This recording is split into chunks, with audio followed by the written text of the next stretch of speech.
Buenas noches. Buenas noches y otra vez gracias por acompañarnos en una nueva presentación de alguien que ustedes ya conocen mejor que yo. Habiendo tantos cubanos, creo que sería ocioso presentarlo a Armando Rivas. Él debería presentarme a mí para que ustedes sepan quién soy yo. Pero sí voy a tomarme este tiempo en lugar de presentarlo a Armando para colocar el contexto en el cual Armando va a hablar de ese tema. Yo creo que la sociedad en la que todos quisiéramos vivir es una sociedad con desarrollo económico, con instituciones sólidas que respeten las garantías individuales y la libertad, y con una cultura que sea compartida por la mayoría de la sociedad.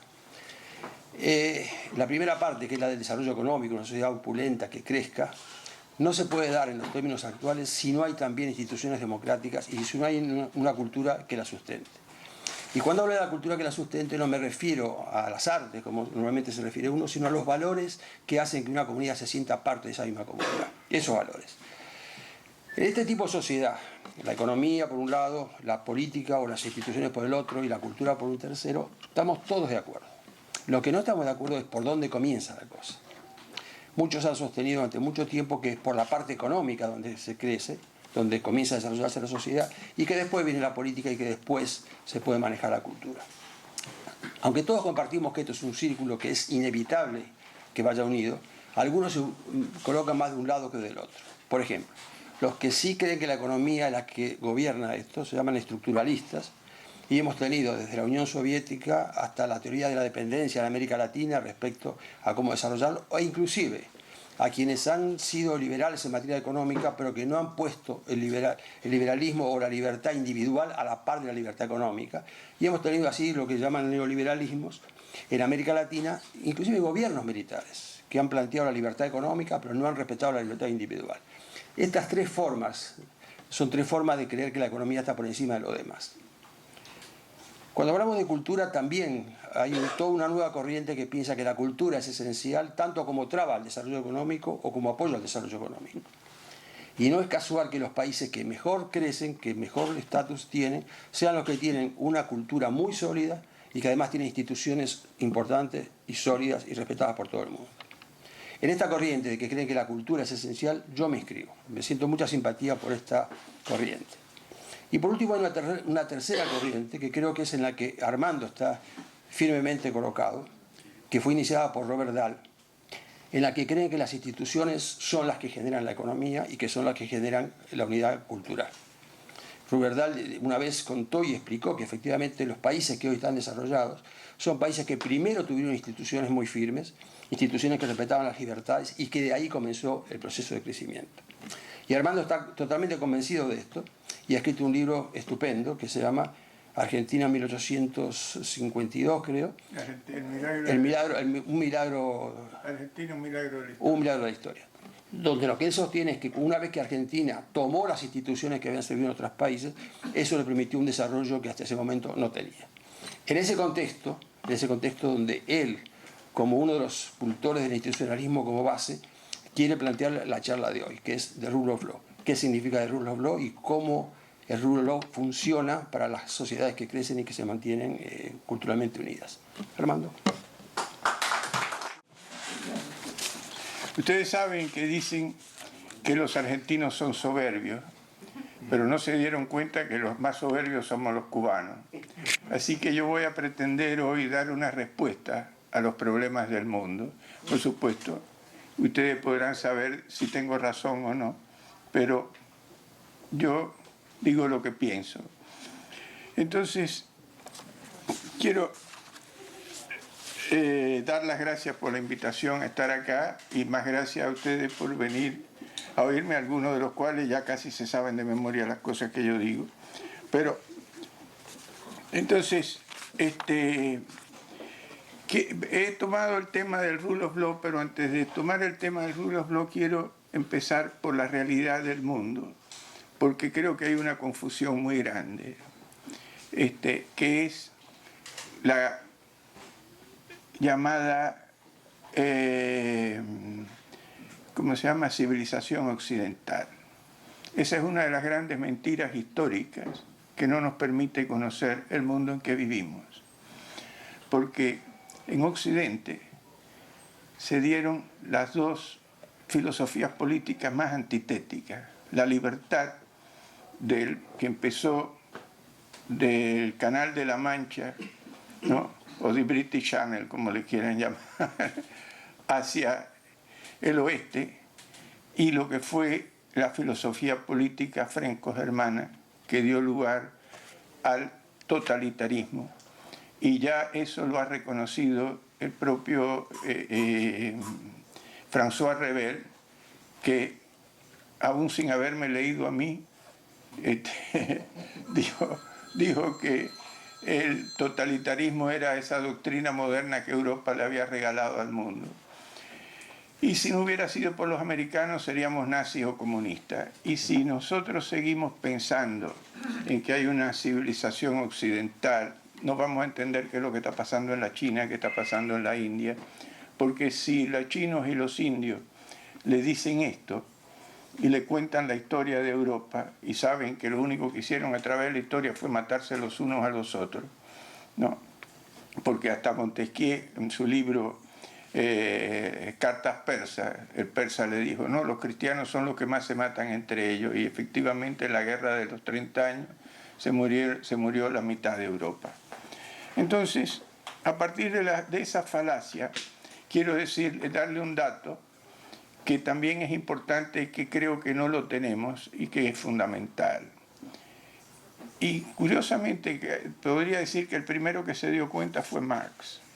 El mundo, y esto está en un libro, está muy claro en un libro reciente que se llama The Birth of Plenty, el mundo no hizo así.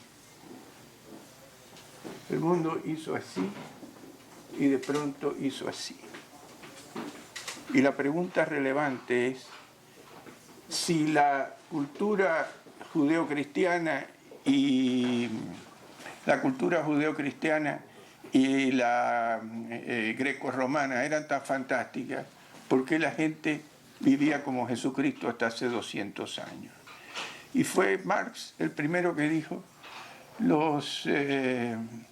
la burguesía, por quien él sentía un gran desprecio, ¿no?, en solo 100 años ha creado más riquezas y más fuerza productiva que todas las generaciones anteriores juntas.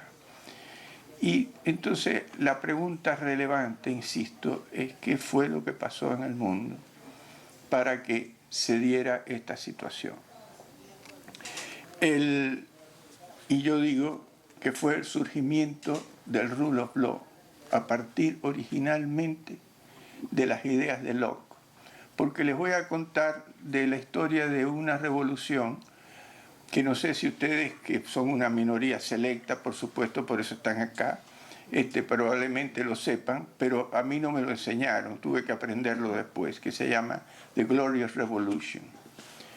Inglaterra, hasta la Glorious Revolution, había tanta falta de libertad que los Pilgrims se fueron. O sea, los Pilgrims fueron los cubanos del siglo XVII, ¿no? Entonces, y no solamente eso, sino que era el país más atrasado de Europa en ese momento. Quiero rescatar esto porque si uno tiene que ser anglosajón para no ser idiota, yo me resisto a aceptar esa teoría. Yo no me siento idiota y creo que ninguno de ustedes tampoco. Así que entonces, ahí empezó el sistema que fue tomando en cuenta el pensamiento de Hume, que es fundamental, porque en el rule of law el concepto fundamental es que el hombre es como es y no como debe de ser.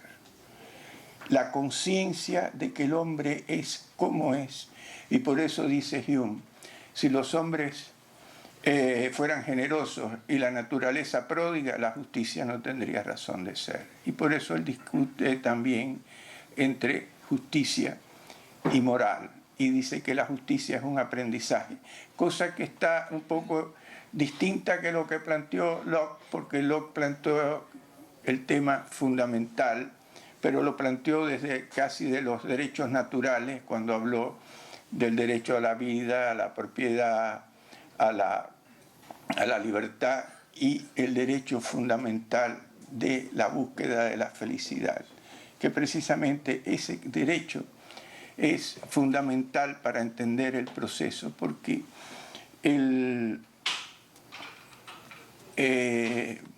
cuando no se acepta la mano invisible, o sea, esto yo lo considero casi como una expresión de reconocimiento ético de la mano invisible. Como se recordarán, fue Adam Smith quien dijo que el hombre, en la búsqueda de su propio interés, satisfacía más a los otros, a toda la sociedad, y que nunca había visto mucho bien hecho por aquellos que pretendían actuar por el bien público.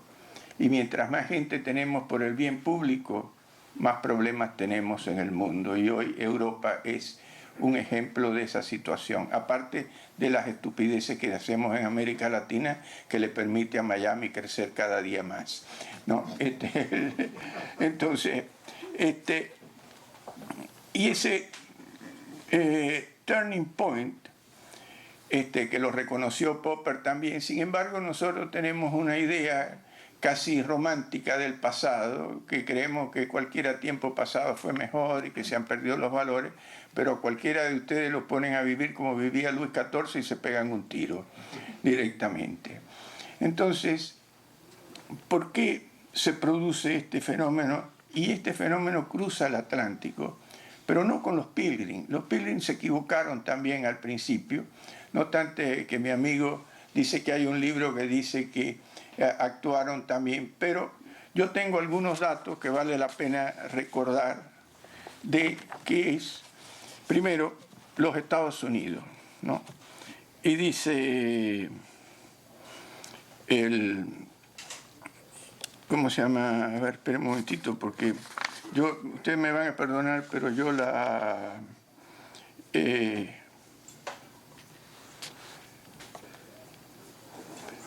organización no es mi mejor. Bueno, espera un momentito. Pero en términos comparativos estoy mejor organizado hoy que otros días.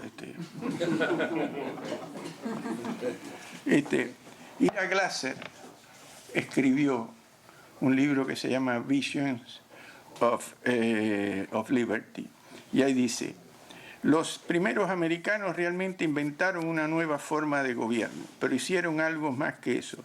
Declararon un nuevo propósito del gobierno. Ese nuevo propósito era la protección de los derechos individuales. Ningún gobierno nunca antes había sido creado primeramente con ese propósito. Antes de 1787, el rol del gobierno se suponía que debía ser la aplicación de un consenso comunitario dirigido a hacer a los ciudadanos virtuosos y morales. Pero los primeros americanos cambiaron todo y fundamentalmente redefinieron la relación legal entre el individuo y la comunidad. Para ellos el objetivo primordial del gobierno era promover los derechos individuales. Esta es la esencia del tema.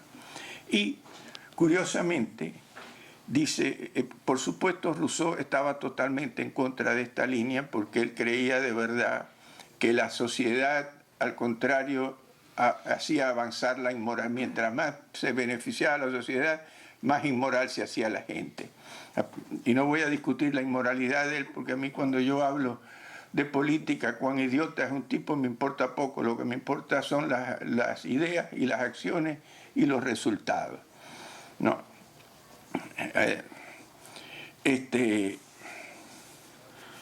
Dice Ayn Rand en su obra La virtud del egoísmo: los Estados Unidos fueron la primera sociedad moral en la historia. Todos los sistemas previos habían visto al hombre como un medio sacrificable a favor de los fines de los demás y a la sociedad como un fin en sí mismo. Los Estados Unidos consideraron al hombre como un fin en sí mismo y a la sociedad como un medio para una coexistencia pacífica, ordenada y voluntaria de los individuos. Y le voy a decir esta otra cita que Hannah Arendt escribió: cuando se sacrifica al individuo en nombre de la compasión, se pierde la justicia y la libertad. Creo que estos son principios fundamentales que cambiaron la historia del mundo, ¿no? Y están, dijera, confundidos, ignorados o descalificados en función del capitalismo, porque los primeros han sido los economistas que no sabían que existía el rule of law.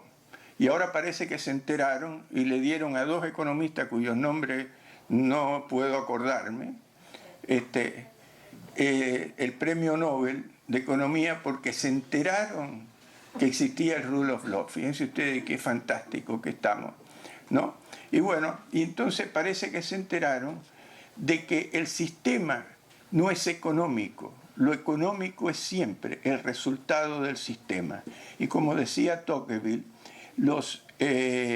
tales son más fuertes los vicios del sistema que la virtud de los que lo practican. Entonces, el sistema se basa en el concepto ético y que está curiosamente en el cristianismo, porque fue el cristianismo donde se dijo por primera vez que el justo peca 7 veces. Ya para mí eso es un imposible, pero soy un pecador frustrado nada más. Entonces, pero está en Hume que dice la naturaleza humana no la podemos cambiar. Si queremos cambiar los comportamientos, tenemos que cambiar las circunstancias. Y las circunstancias son el sistema en que uno vive. Y lo vemos a través de un ejemplo que dio él, que fue la Argentina, que en 50 años se convirtió de uno de los países más pobres del mundo, ¿no?, en el sexto país más rico del mundo, ¿no? Y yo insisto en esto y no en la cultura, porque insisto que la cultura es una consecuencia. Si nosotros, porque somos descendientes de los reyes católicos, nacimos para ser estúpidos, no tenemos ninguna salida posible. Y yo soy un optimista impenitente, ¿no? Y la Argentina es una prueba. Y además de esto, estoy en contra también de que el tema es de los protestantes, porque creo que si alguien se equivocó fue Weber, ¿no?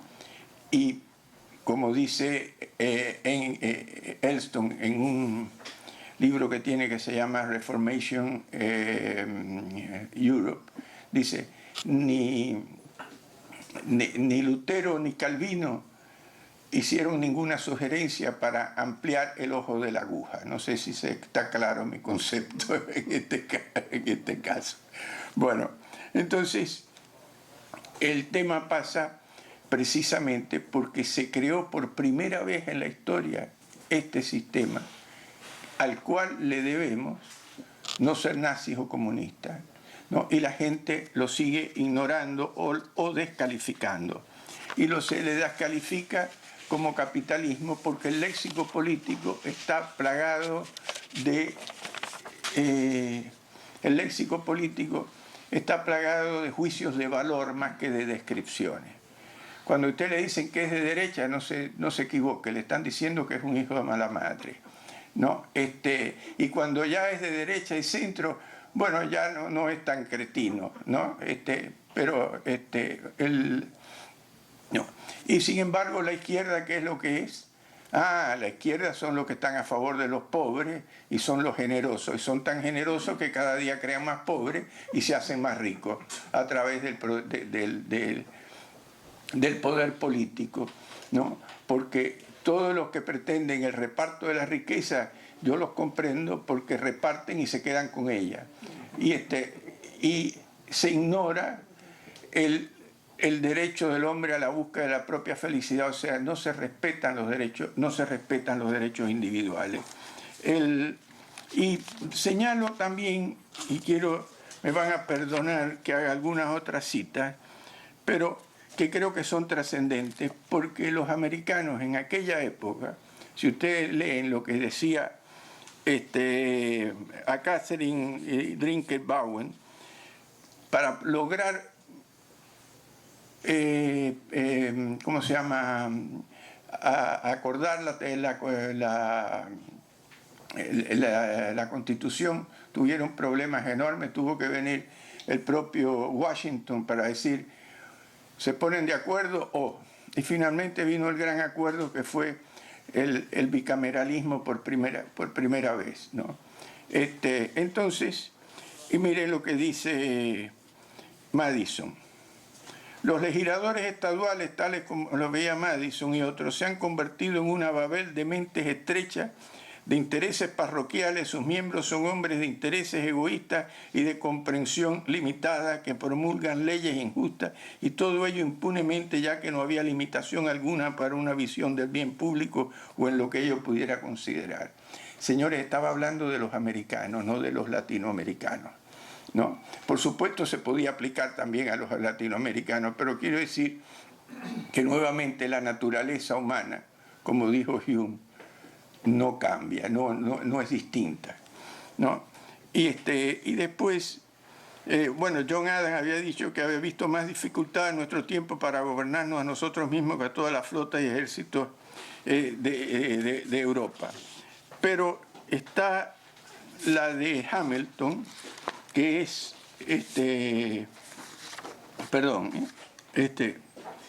bueno, y por eso considero que la excepcionalidad americana que ahora se está poniendo en moda es un concepto de que la excepción no fueron los americanos, sino los Founding Fathers, que crearon ese sistema que cambió la historia universal, ¿no?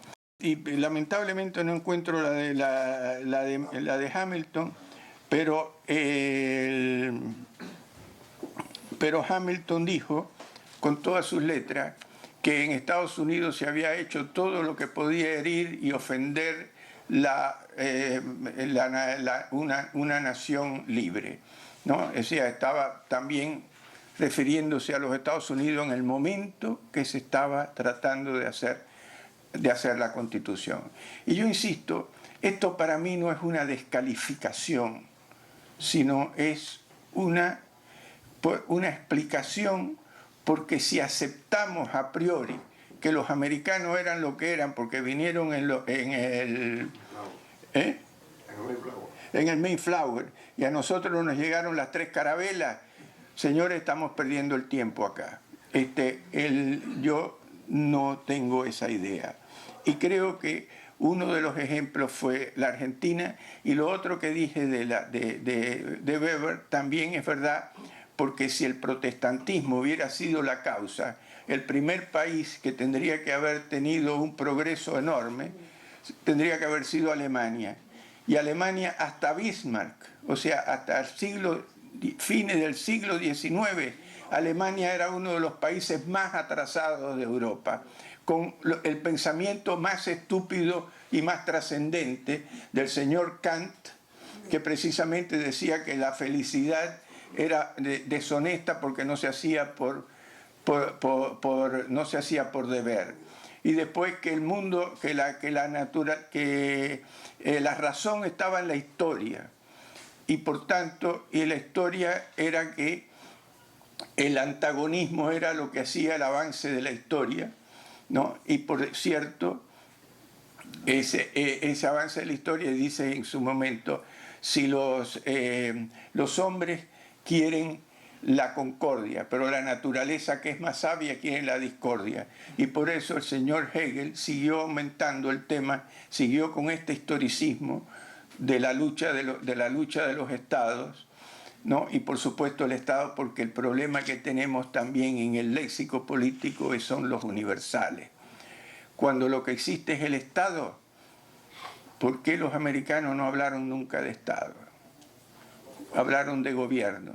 Y fíjense que aquí están Madison, cuando habla en la Carta 10, primero discute todo el caso de la democracia per se, ¿no? Porque para Madison la democracia era la lucha de facciones, y había que evitar la lucha de esas facciones, porque indudablemente que Madison estaba influenciado por Hume, ¿no? Que tenía precisamente la duda, o si se quiere la preocupación, no por las mayorías, sino por los representantes de esas mayorías con el poder, ¿no? Que era el poder faccioso. Entonces, y en la Carta 51, Madison dice, si los hombres fueran ángeles, no haría falta el gobierno. Está refiriéndose a Hume y al señor Locke, que había dicho, los monarcas también son hombres, ¿no?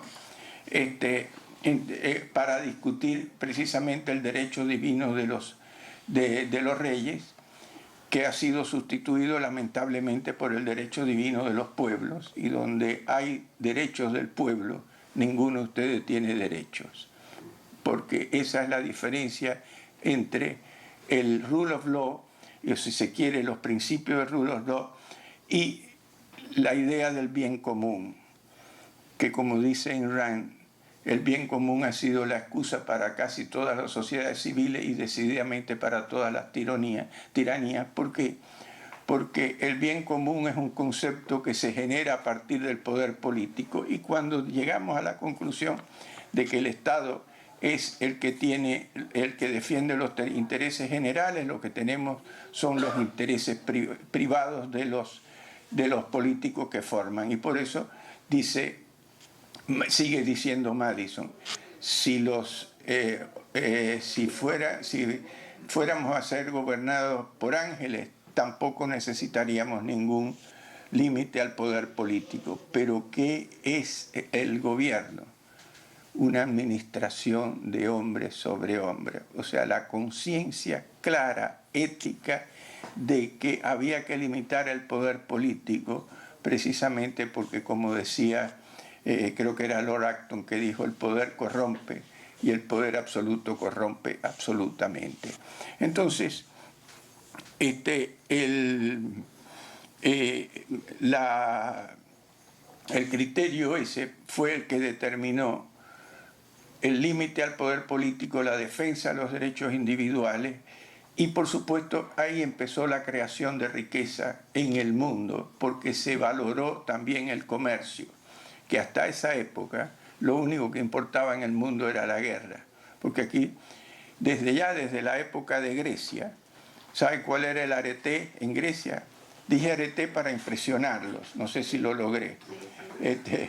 Arete es la virtud por antonomasia de los griegos. ¿Cuál era? El coraje. ¿Por qué? Porque, por supuesto, el comercio, porque el comercio era para los judíos, ¿no? Y esto, imagínense, y se quiere, esto siguió tanto. ¿Sabe lo que dice Kant de los judíos? Dice, estos palestinos que viven entre nosotros con su bien ganada fama de mentirosos y tramposos, pero son un pueblo de comerciantes. Y por supuesto, para Kant el comercio tampoco era ético, porque no se hacía por interés, y todo lo que se hacía por interés tiene la visión tan estúpida, y perdón esta palabra, de creer que el poder político no era un interés, es una generosidad. ¿No? Entonces, y ahí dice Madison también que para controlar el poder político se necesita no solamente el pueblo, ¿no?, que son las elecciones y demás, sino que hay que buscar medios adicionales. ¿Y cuál fue el medio adicional? Lo escribe primero Hamilton en la Carta 78, donde dice: toda aquella ley que es contraria a la Constitución es nula. Y este principio fue el que aplicó después el juez Marshall en el caso famoso de Marbury versus Madison, cuando dijo, todos los que han construido una constitución escrita la consideran como la ley fundamental, y por supuesto entonces es el deber es la obligación y el rol del Departamento de Justicia el decir qué es la ley, porque toda ley que es contraria a la Constitución es inconstitucional. Y este es el Judicial Review, que quiero hacer un aviso parroquial. Mi amigo, con quien algunas veces tenemos discrepancias, escribió un libro muy bueno sobre el tema que se llama The Judicial Review, ¿no? Donde lo explica y lo da y que creo que es fundamental que entendamos este tema. Y lamentablemente este tema está perdido entre izquierdas y derechas, entre el Estado como defensor de los intereses generales, ¿no? Y aquí quiero recordar a un señor que se llamó Juan Bautista Alberdi, que lamentablemente no es conocido en la Argentina, porque en la Argentina el que es conocido, no sé si ustedes lo conocen, es Maradona.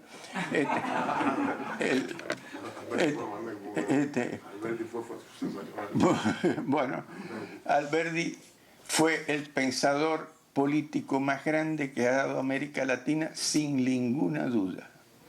Y dijo, el egoísmo bien entendido de los ciudadanos es solo un vicio para el egoísmo de los gobiernos que forman los estados, porque ya él también se había dado cuenta de la situación de que los estados era una mentira y estaba consciente del gobierno y de los derechos individuales, de los derechos de propiedad, ¿no? Y esto lo describe en sus libros, ¿no? Y además hace una aseveración clara de que la patria es libre cuando no depende del extranjero. El individuo no es libre cuando depende total y absolutamente del Estado. Y creo que los cubanos lo hemos aprendido en carne propia, ¿no? Y como vemos, y esta diferencia la podemos ver, los puertorriqueños no son independientes, pero son libres. Cuba es independiente y los cubanos no son libres. Por eso yo digo, no hay que luchar por la libertad de Cuba, hay que luchar por la libertad de los cubanos en Cuba, que es un concepto diferente.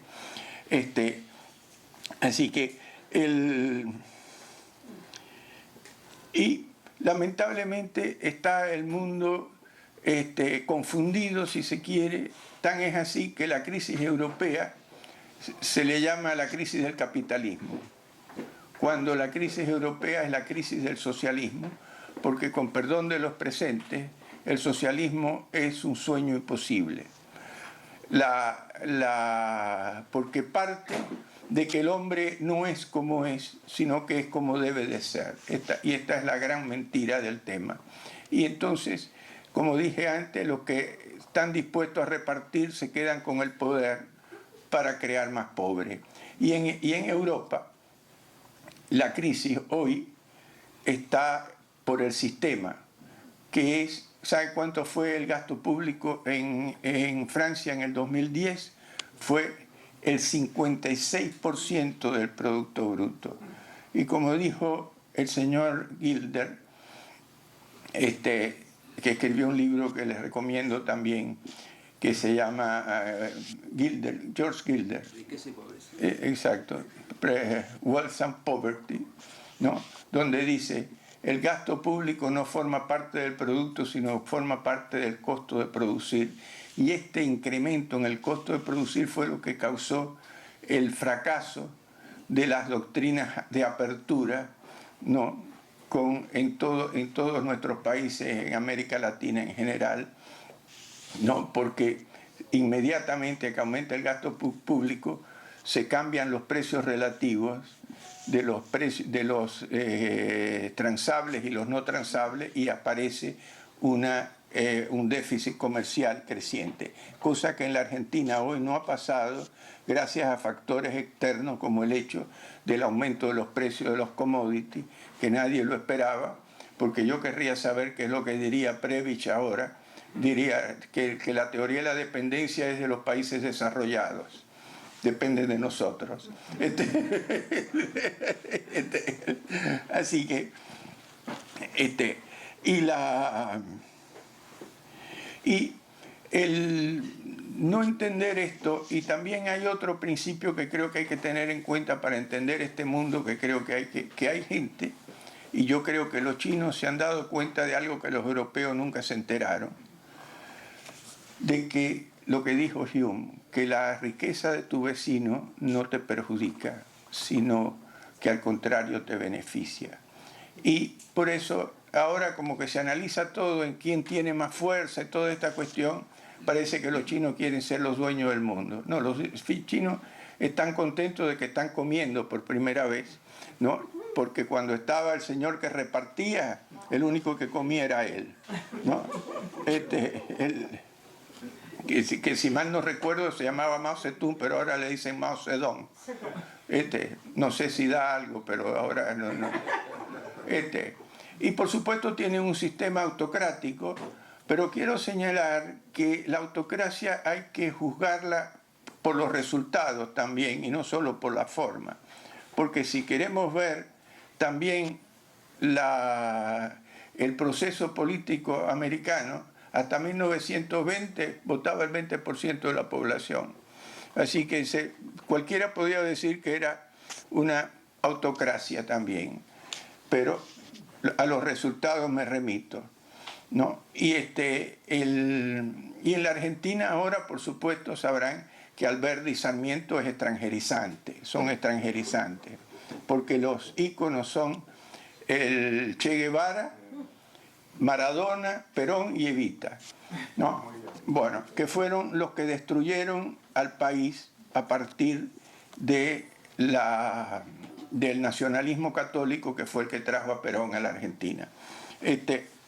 Bueno, y hay que entender esto porque creo que las armas nucleares son, como dijo el Papa que lo mataron. ¿Saben cuál fue el Papa que mataron? Juan Pablo I. ¿No? Porque se dio cuenta que la iglesia estaba enredada con el Banco Ambrosiano y el Banco Ambrosiano con la mafia. Y entonces parece que a él haber averiguado eso le causó la muerte. Pero antes de eso dijo, las armas nucleares no son bélicas, son... ¿Cómo? No son destructivas, No, pero no persuasivos, es una palabra que paraban la guerra y por eso disuasiva. Pero además de eso, que paraban la guerra porque precisamente el miedo a la destrucción lo escribió Alberdi, curiosamente hace 150 años. Alberdi escribió y dijo, las guerras serán cada vez más raras cuando los que las incitan y las declaran corran el mismo riesgo y la misma responsabilidad que los que las pelean. Porque eso no hubo guerra entre Rusia y los Estados Unidos. Todavía hay guerra por mandato, pero una guerra genérica. No creo que haya ningún país. ¿Cree que Fidel Castro quería una guerra con los Estados Unidos? El anticapitalismo y el antiamericanismo en gran parte del mundo es nada más que una visión política para tener el poder político en cada uno de los países, para justificar el poder político absoluto en cada uno de los países. Entonces, creo que tenemos que ver al mundo con un cierto optimismo. La economía americana yo creo que está creciendo ya, a pesar de lo que dijo Stiglitz, que como ustedes se recordarán escribió un artículo que le puse un Nobel novelero. La economía americana hoy es más alta que la del 2008, por supuesto tiene un nivel de desempleo alto, pero creo que, por ejemplo, Bernanke está haciendo una política coherente con lo que dijo Friedman, porque la gente tiene la idea de la escuela de Chicago, una cosa, y Friedman después también sin leer me cambió su pensamiento al respecto. Y yo digo que hay que cambiar la teoría económica, porque toda la teoría económica se hizo cuando el gasto público era el 8, el 10, el 15, el 20%. Cuando el gasto público llega al 50%, al 40 y pico por ciento, todo lo que se llama el racionalismo del mercado, ¿no? O la racionalidad del Estado se cambia. Y sobre todo cuando no hay derechos, hay colusión. Y esto fue el fascismo. Y la colusión es precisamente una forma de ineficiencia en el sistema.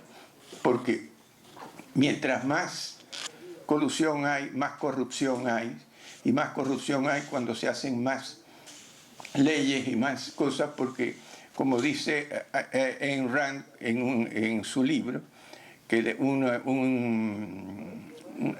legislador le dice al otro, vamos a hacer esta ley.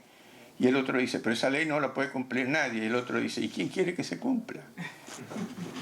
La idea era no cumplirla y, por supuesto, el derecho de propiedad se viola también con el nivel de los impuestos. Esto también es real.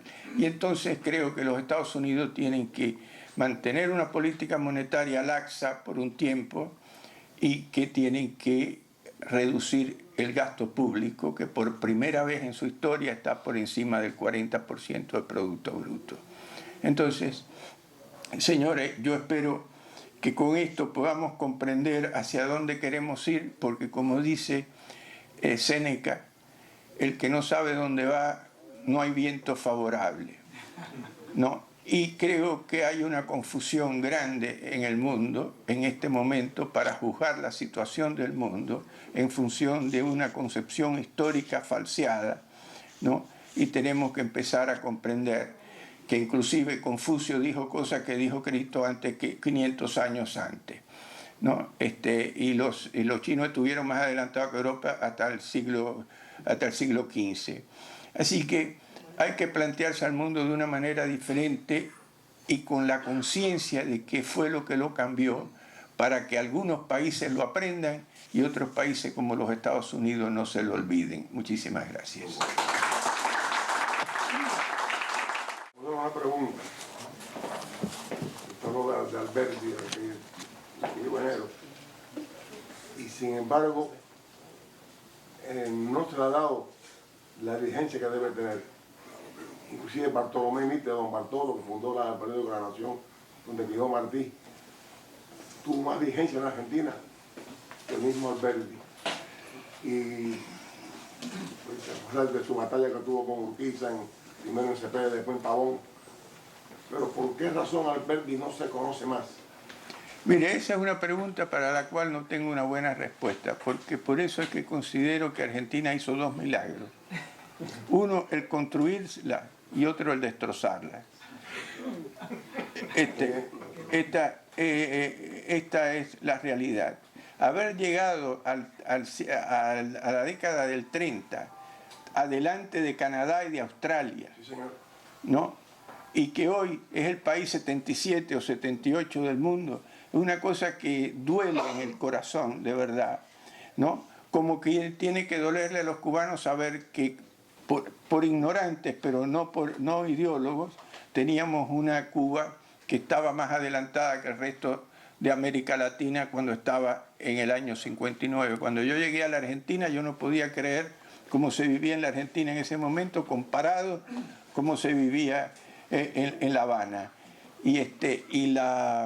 Todavía recuerdo que no había semáforos y los argentinos me decían que los semáforos interrumpían el tránsito.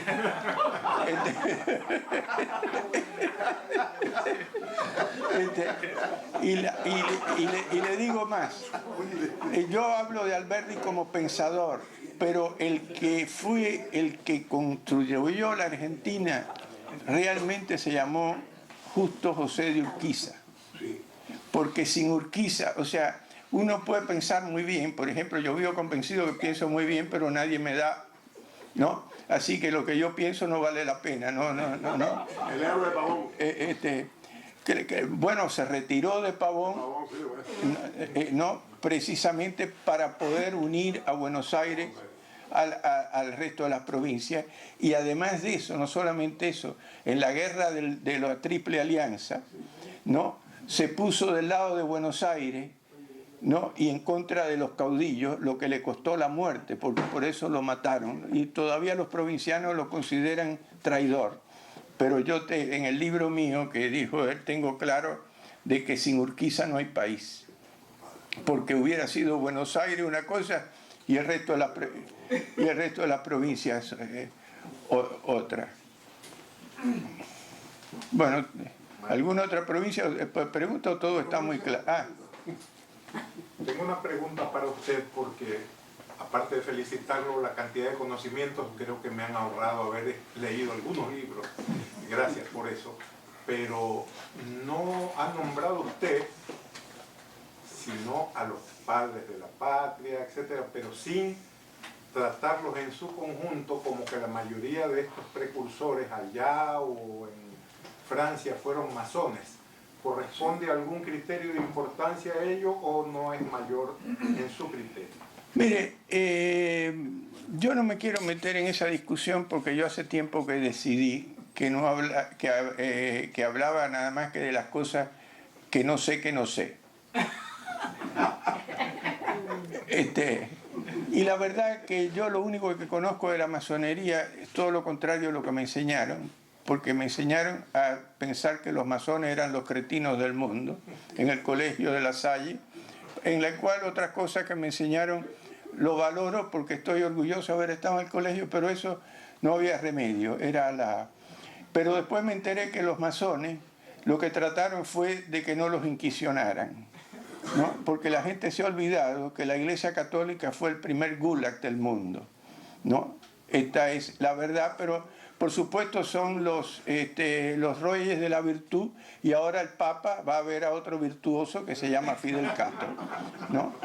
¿Sabe por qué? Porque está a favor de los pobres y de la solidaridad, ¿no? Son gente muy cariñosa. Y yo, por supuesto, soy de derecha extrema, ¿no? Y yo ya he recomendado que uno no tiene que decir que soy de derecha, sino defiendo los derechos. Es la cuestión que hay que plantearle para evitar lo que dice Thomas Sowell en el libro que yo les recomiendo, que se llama The Virtue of the Anointed, que dice: la izquierda se ha apoderado y monopolizado la ética, y el que está en contra de ella no solamente está equivocado, sino que es un pecador. Y Rush Limbaugh dijo que la izquierda había hecho, ¿cómo se llama? Ideological cleansing, es decir, los que no estaban de acuerdo con ellos había que matarlos, más o menos, ¿no? Y la verdad que se ha apoderado del pensamiento, porque como bien dijo también, le estoy ahorrando otro libro,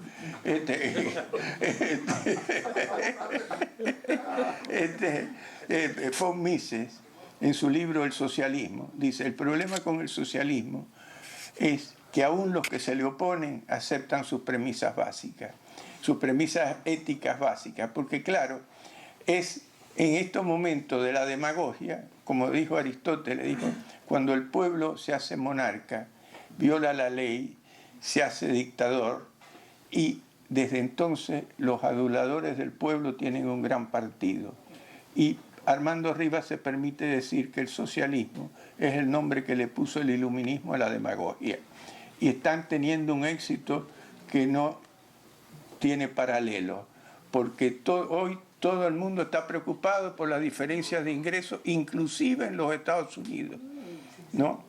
Y entonces no se dan cuenta que el problema no es la diferencia de ingresos, sino cómo se aumentan los ingresos de todo el mundo y cuál es el nivel de ingreso más bajo. Porque fíjense que aquí el problema es tan grave que si abren las puertas se llena el mundo acá, se llenan los Estados Unidos, tendrían un problema de inmigración más grande que el que tienen.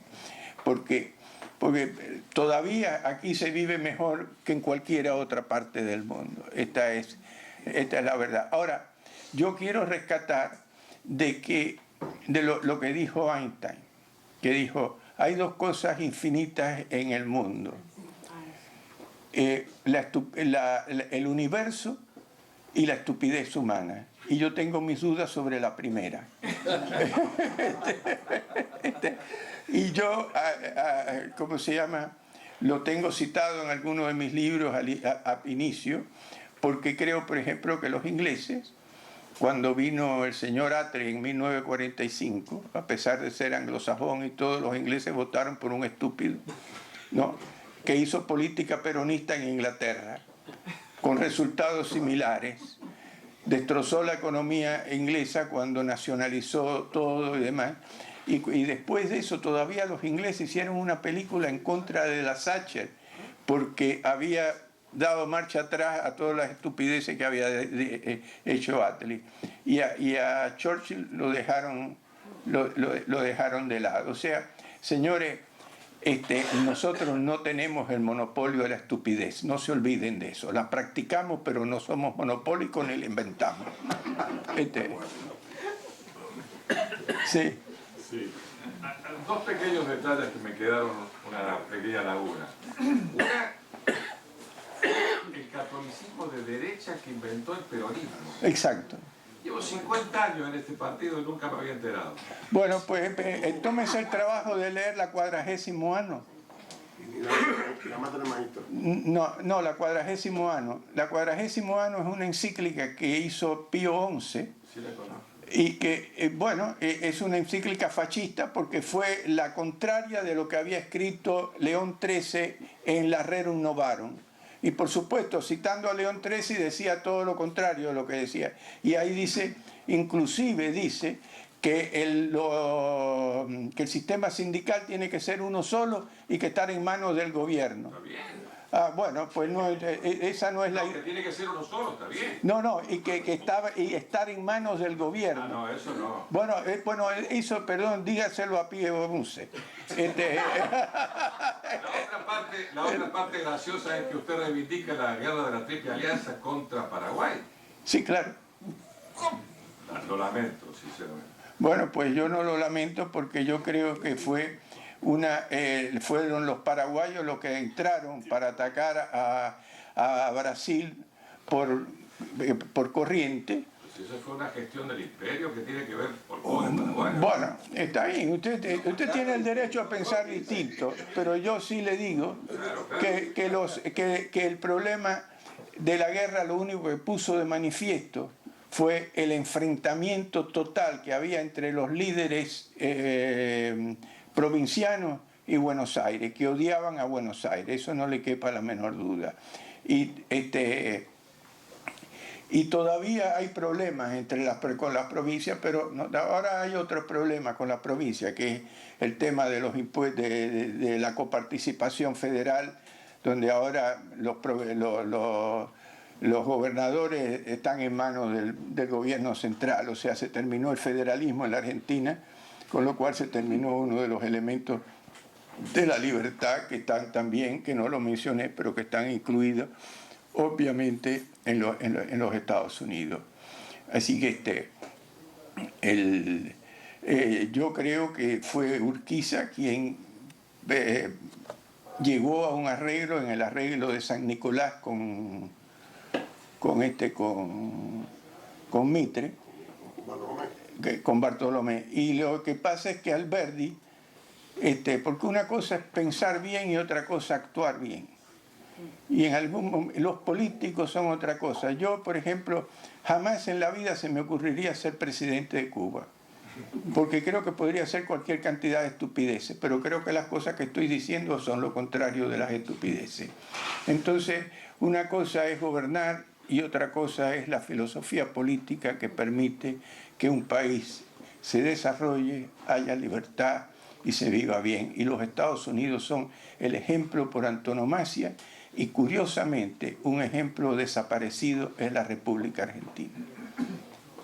Sí. Sí, una pregunta.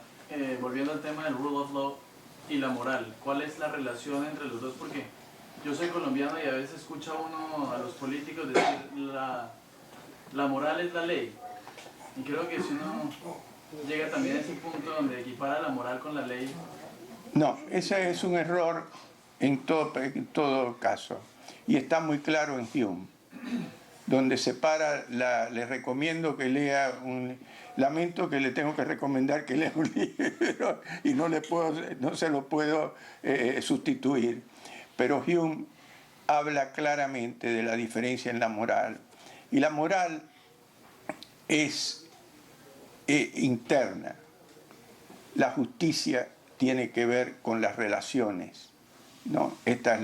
Y por eso dice es un aprendizaje, a diferencia de Locke, que decía que los derechos individuales eran naturales. Hume dice no, fue un aprendizaje de la historia para poner esto, porque esto es lo que funciona, y esto fue lo que tomaron los americanos. Hay que tomar en cuenta que el liberalismo no es un sistema, no es una ideología.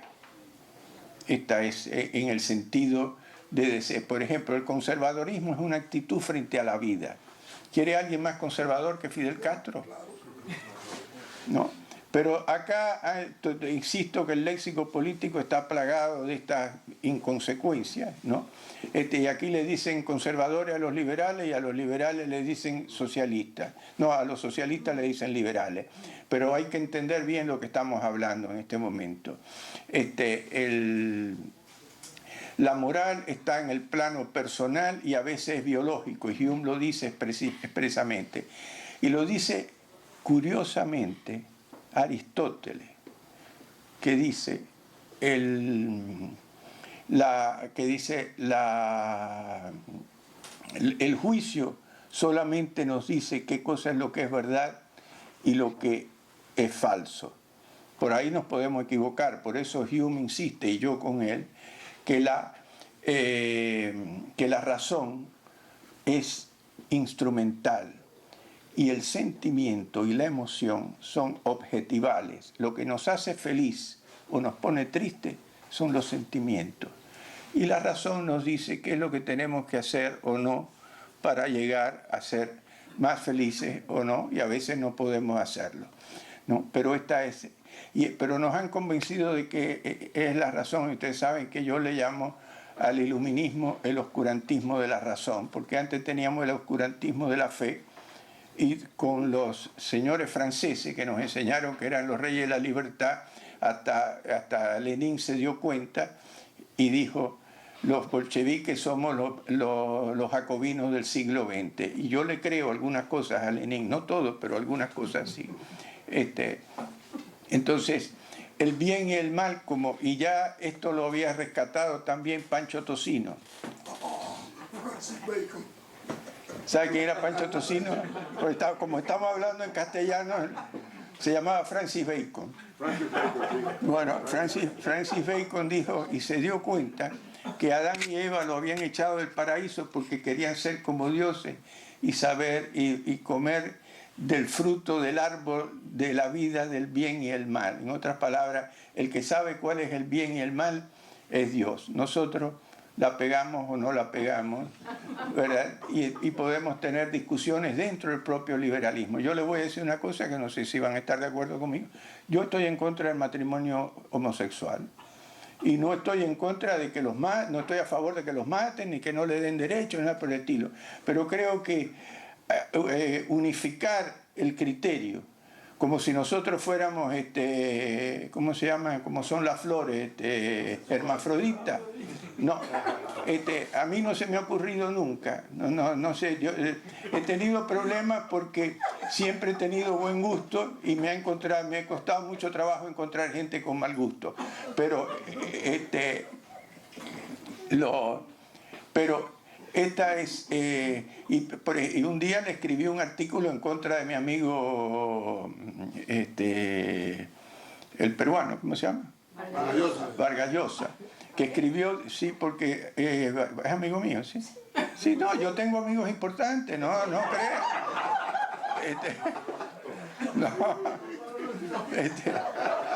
No, sí, ¿sabe cuál es la ventaja sobre mis amigos? ¿Cuál? Mis amigos. Yo elijo mejor que ellos, nada más. Bueno, escribió un artículo diciendo que el socialismo en España había tomado una decisión liberal, que era haber propuesto y aceptado el matrimonio homosexual. Y yo le escribí diciendo: mi querido Mario, tú tienes todo el derecho a estar de acuerdo con el matrimonio homosexual, yo no lo comparto, pero no le eches la culpa al liberalismo.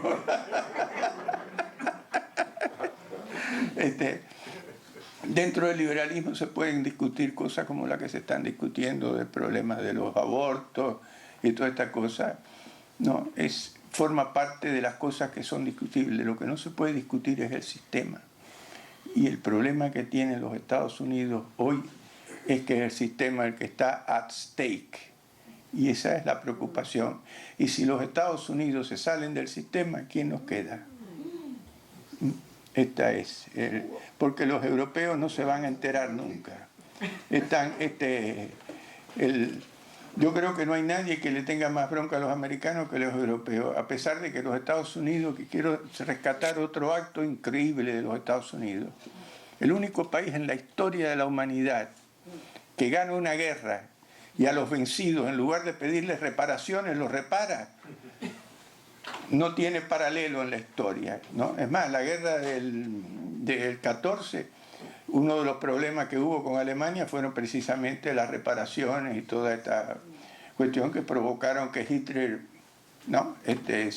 Porque además de eso, los franceses no querían aceptar que le pagaran con carbón, porque si le pagaban con carbón se caían las minas de ellos, entonces era todo un problema.